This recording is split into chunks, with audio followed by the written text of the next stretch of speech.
warahmatullahi taala wabarakatuh. Bismillah. Assalatu wassalamu ala ashrafil mursalin wa ala alihi wa sahbihi ajmain. Amma ba'd. ಗೌರವಾನ್ವಿತ ತೀರ್ಪುಗಾರರೇ ಹಾಗೂ ನನ್ನ ನೆಚ್ಚಿನ ಸಹಪಾಠಿ ಮಿತ್ರರೇ, ಪುಸ್ತಕ ವಿಮರ್ಶೆ ಕಾರ್ಯಕ್ರಮದಲ್ಲಿ ನನಗೆ ಅರ್ಪಿತವಾದಂತಹ ಪುಸ್ತಕವಾಗಿದೆ ಅಡ್ವಾಂಟೇಜ್. ಈ ಪುಸ್ತಕವನ್ನು ಕರ್ನಾಟಕದ ಮೊದಲಾಗಿ ಜ್ಞಾನಪೀಠ ಪ್ರಶಸ್ತಿ ಪಡೆದಂತಹ ಕುವೆಂಪುರವರ ಸುಪುತ್ರ ಕೆ ಪೂರ್ಣಚಂದ್ರ ತೇಜಸ್ವಿ ಅವರು ಬರೆದಿರುವಂತಹ ಕೃತಿಯಾಗಿದೆ ಅಡ್ವಾಂಟೇಜರ್. ಈ ಪುಸ್ತಕವು 1999ರಲ್ಲಿ ಮೊದಲನೇದಾಗಿ ಮುದ್ರಣಗೊಂಡಿದೆ. ಇದರ ಕೊನೆಯ ಮುದ್ರಣ ಅಂದರೆ 2024 ಅಂದರೆ ಕಳೆದ ವರ್ಷ 14ನೇ ಮುದ್ರಣಗೊಂಡಂತಹ ಅತ್ಯುತ್ತಮವಾದಂತಹ ಪುಸ್ತಕವಾಗಿದೆ ಇದು. ಕೆಪಿ ಪೂರ್ಣಚಂದ್ರ ತೇಜಸ್ವಿ ನಾವೆಲ್ಲರೂ ಕೇಳಿರುವಂತಹ ಹೆಸರಾಗಿದೆ. ಸರಿಸುಮಾರು 55 ಪುಸ್ತಕವನ್ನು ರಚಿಸಿದ ಒಬ್ಬ ಬರಹಗಾರರಾಗಿದ್ದಾರೆ ಪೂರ್ಣಚಂದ್ರ ತೇಜಸ್ವಿ ಅವರು. ಅವರ ಮಿಲೇನಿಯಂ ಎಂಬ ಪುಸ್ತಕ ಸರಣಿಯಲ್ಲಿ 16ನೇ ಅಥವಾ ಕೊನೆಯ ಪುಸ್ತಕವಾಗಿದೆ ಅಡ್ವಾಂಟೇಜರ್. ಈ ಪುಸ್ತಕವು ಹೆಸರು ಕೇಳಿದಂತೆ ಒಂದು ಕಾಡು ಮೇಡನ್ನು ಹತ್ತುವುದು, ಒಂದು ಸಾಹಸಮಯವಾದಂತಹ ಕಥೆಯೊಂದಿಗೆ ಅದು ಒಂದು ಅಡ್ವಾಂಟೇಜರ್ ಎಂಬುದು ಒಂದು ದ್ವೀಪದ ಹೆಸರಾಗಿದೆ. ಪ್ರೀತಿ ಸಹೋದರರೇ, ಇಂಗ್ಲಿಷ್ ಬರಹಗಾರ ಡೇರೆಲ್ ಎಂಬುವವರು ಬರೆದಂತಹ 3 Singles ಆಫ್ ಅಡ್ವಾಂಟೇಜರ್ ಎಂಬ ಕೃತಿಯ ಅನುವಾದಕವಾಗಿದೆ ಈ ಅಡ್ವಾಂಟೇಜರ್ ಎಂಬುದು ಪುಸ್ತಕ.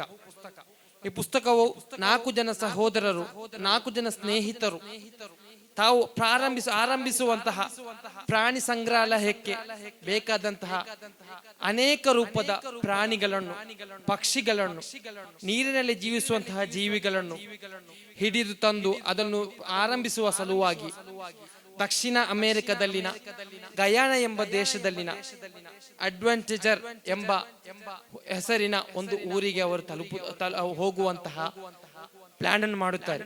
ಒಂದು ತೀರ್ಮಾನ ಮಾಡಿ ಅವರು ಹಾಗೆ ಹೋಗುತ್ತಾರೆ. ಹೋಗುವಾಗ ಅವರ ಮುಖವು ಬಾಡಿ ನಮಗೆ ಏನು ಸಿಗಬಹುದು, ನಾವು ಕೇವಲ ಮರುಗೈಯಲ್ಲಿ ಕೇವಲ ಖಾಲಿ ಕೈಯಲ್ಲಿ ಮರಳಿ ಬರಬಹುದೇ ಎಂಬ ತುಂಬಾ ಬೇಸರದಿಂದ ಅವರು ನಿಲ್ಲುತ್ತಾರೆ. ಅವರು ಹೊರಡುವಾಗನೇ ಟ್ರೈನ್ ಹತ್ತಿ ಒಂದು ಸ್ಥಳದಲ್ಲಿ ಇಳಿದು ಒಂದು ದ್ವೀಪಕ್ಕೆ ಹೋಗುವಾಗ ಅವರಿಗೆ ಕಂಡಂತಹ ದೀಪವು ಒಂದು ಕಾಡಿನ ರೂಪದಲ್ಲಿ ಅವರಿಗೆ ಕಂಡು ಅವರಿಗೆ ಮನಸ್ಸು ನೆಮ್ಮದಿಯಾಗಿ ಮೂಡಿ ಬರುತ್ತದೆ.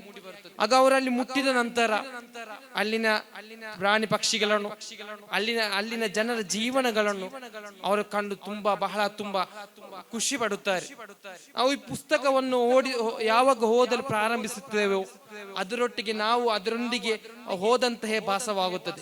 ಅವರು ಯಾವಾಗ ಈ ನೀರಿನಲ್ಲಿ ಮುಳುಗಿ ಜೀವವನ್ನು ಅವರು ತ್ಯಾಗ ಮಾಡಿ ನೀರಿನಲ್ಲಿ ಮುಳುಗಿದಾಗ ಅದೇ ರೂಪದಲ್ಲಿ ನಮಗೂ ಭಾಸವಾಗುತ್ತದೆ.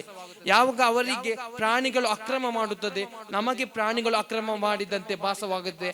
ಅಷ್ಟು ಸರಳವಾಗಿ ಸುಲಲಿತವಾಗಿ ಕೆ ಪೂರ್ಣಚಂದ್ರ ತೇಜಸ್ವಿಯವರು ಈ ಪುಸ್ತಕವನ್ನು ಬರೆದಿದ್ದಾರೆ. ಈ ಪುಸ್ತಕದಲ್ಲಿ ದಕ್ಷಿಣ ಅಮೆರಿಕದಲ್ಲಿನ ವಿವಿಧ ರೂಪದ ನಾವು ಕಂಡು ಇದುವರೆಗೆ ನಮ್ಮ ಜೀವನದಲ್ಲಿ ಕೇಳದಂತಹ ಹೆಸರಿನ ಸೋಲ್ಜರ್ ಇಲಿಗಳು, ಪಿಂಪಂಗ್ ಹಾವುಗಳು ಮುಂತಾದಂತಹ ಮಂಗಗಳನ್ನು, ಅನೇಕ ರೂಪದ ಓತಿಕೇತಗಳನ್ನು ಅವರು ಅಲ್ಲಿ ಕಾಣುತ್ತಾರೆ. ಅದರೊಂದಿಗೆ ಅಲ್ಲಿನ ಜನಜೀವನ ಅಸ್ತವ್ಯಸ್ತಗಳನ್ನು, ಜನರ ಭಾಷೆಗಳನ್ನು, ಜನರ ಸಂಸ್ಕೃತಿಗಳನ್ನು, ಜನರು ತಮ್ಮ ಬುಡಕಟ್ಟು ಜನಾಂಗದವರು ಹೊರಗಿನ ಜನರೊಂದಿಗೆ ಯಾವ ರೀತಿ ಹೊಂದಾಣಿಕೆ ಮಾಡಿಕೊಳ್ಳುತ್ತಾರೆ ಎಂಬುದನ್ನು ಪೂರ್ಣಚಂದ್ರ ತೇಜಸ್ವಿ ಅವರು ಸರಳವಾಗಿ ಸುಲಲಿತವಾಗಿ ತುಂಬಾ ಚೆನ್ನಾಗಿ ಈ ಪುಸ್ತಕದಲ್ಲಿ ನಿರೂಪಿಸಿದ್ದಾರೆ. ಪುಸ್ತಕವನ್ನು ನಾನು 1 ವರ್ಷದ ಮೊದಲು ಒಂದು ಪೂರ್ತಿ ಕೇವಲ ಒಂದೇ ಕುಳಿತಲ್ಲಿಯೇ 2 ಗಂಟೆ ನಿರಂತರವಾಗಿ ಓದಿ ಮುಗಿಸಿದ್ದೇನೆ. ನಂತರ ಇದು ನಂಗೆ ಮತ್ತೊಮ್ಮೆ ಈ ಸ್ಪರ್ಧೆಗಾಗಿ ನಂಗೆ ಆರಿಸಲ್ಪಟ್ಟಿತು. ಬಹಳಷ್ಟು ಉತ್ತಮವಾಗಿ ಸಂಪೂರ್ಣವಾಗಿ ಕೇವಲ ನಮಗೆ ಯಾವ ರೀತಿ ಒಂದು ಓದುಗಾರನಿಗೆ ಯಾವ ರೀತಿ ಒಂದು ಪುಸ್ತಕವನ್ನು ಆಸಕ್ತಿಯಲ್ಲಿ ಓದಬೇಕು ಎಂಬುದು ಈ ಪುಸ್ತಕದಲ್ಲಿ ನಮಗೆ ತಿಳಿಯಬಹುದು.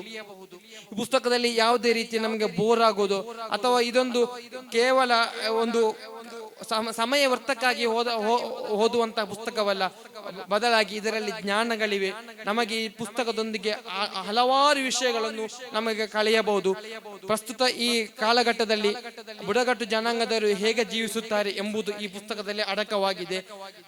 ದಕ್ಷಿಣ ಅಮೆರಿಕದಲ್ಲಿನ ಕಾಡು ಮೇಡುಗಳ ಪರಿಚಯ, ದ್ವೀಪಗಳ ಪರಿಚಯ, ಸರೋವರಗಳ ಪರಿಚಯ, ಅಲ್ಲಿನ ಅನೇಕ ರೂಪದಂತಹ ಸಂಸ್ಕೃತಿಗಳ ಪರಿಚಯವು ಈ ಪುಸ್ತಕದಲ್ಲಿ ಅಡಕವಾಗಿದೆ ಎಂದು ಹೇಳುತ್ತಾ ನನ್ನ ಮಾತಿಗೆ ವಿರಾಮ. ವಾಖಿರ್ ದಅವಾನಾ ಅಲ್ಹಮ್ದುಲಿಲ್ಲಾಹಿ ರಬ್ಬಿಲ್ ಆಲಮೀನ್.